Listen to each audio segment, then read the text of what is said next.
Guys, welcome back to NFT Inspo. For today's video, we're going to show you or discuss with you how to fix ASKO Dishwasher F54 error code.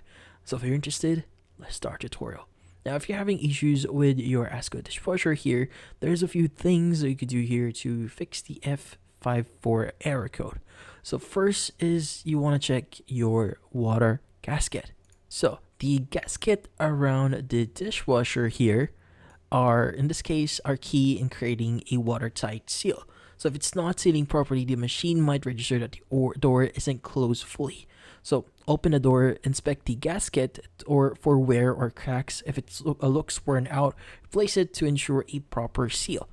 Now, another thing you can do here is you want to look at the drain hose, which is usually at the back of your dishwasher. Now, you want to, in this case, the drain hose could be kink or block. So in this case, preventing water from draining correctly. So check the hose for any bends or kinks and straighten them out. Ensure your hose is clear and unobstructed will allow water to flow freely. Now, another thing that you want to do here is you want to basically clean or replace the drain pump.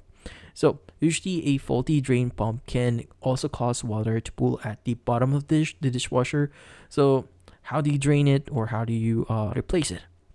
So you want to start by removing the water pump cover, and next you want to take out the sprayer arm and filter and clean the filter with a soft brush.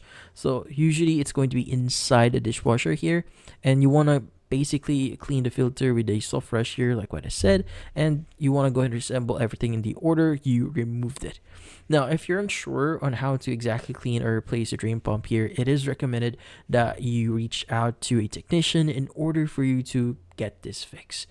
But in this case, that's about it. So hopefully this video was able to help you. Like and subscribe. See you in NFT Inspo. Thank you for watching.